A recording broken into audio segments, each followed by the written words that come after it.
Hello, it's Zada. Today I want to talk about compassion, not as some kind of huge spiritual idea, but as something that helps us stay steady even when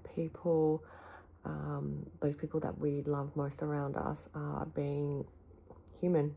Maybe it's a demented grandparent who's asking the same unreasonable thing time and time and time again, or a teenager slamming a door so hard that you can feel it in your feelings. I think we've all been there.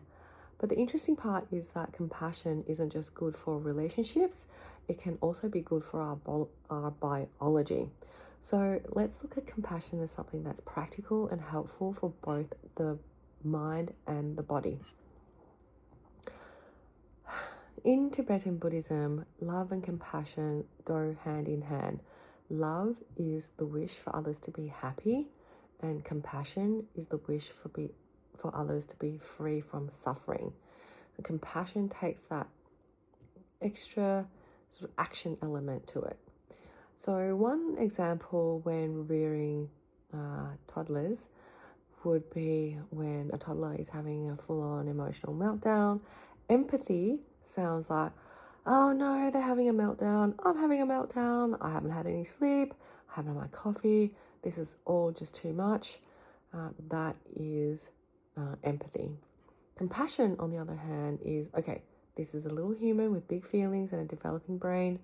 May they feel safe again. Let me help just a little.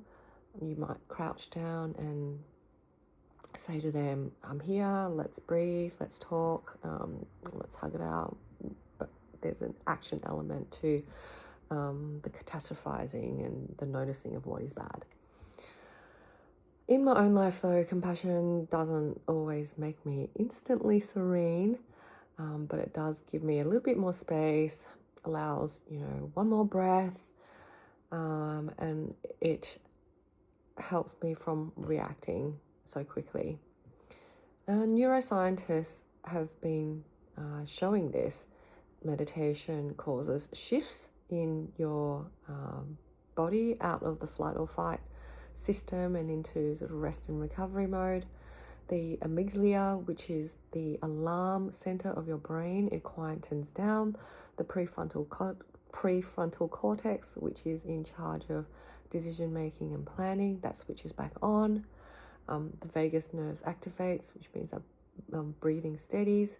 And in terms of chemicals, the feel-good chemicals like oxytocin and endorphins, they increase again with meditation.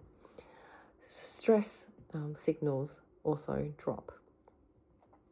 Neuroscientists also shows that empathy lights up the brain, the pain section of the brain. So when you're empathizing someone, you literally feel the other person's pain and suffering. And compassion, on the other side, was shown to light up a different part of the brain. So when you're adding that wish for others to be free from suffering, that lights up a different part of the brain, not the pain area, which is related to the empathy signals. And that's often why I think a lot of carers get compassion fatigue, but actually it's empathy fatigue. Kind of feel this hopelessness, and without that additional sort of wish for others to be suffering, can feel rather heavy. So compassion practice isn't just something soft and fuzzy. It actually protects us from from burnout, and helps us keep our heart open for longer.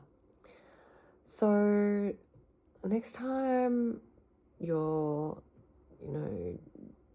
demented grandparent is acting unreasonable, or teenagers acting unreasonable, try to just breathe in and say, okay, this is suffering, they're suffering, I'm suffering. Have the awareness of that. And then breathe out. May I meet this with compassion. Soften your shoulders. Don't feel like you have to fix the moment straight away. Just meet it with breath. And know that this doesn't help us just emotionally, but it helps us bring our biology back into balance.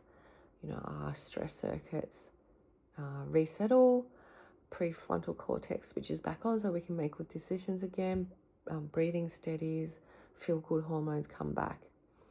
And that's literally from one breath, or starting from one breath. So know that you can choose to do this.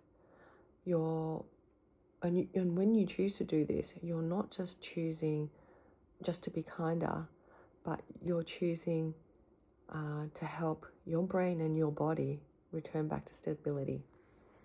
Thank you.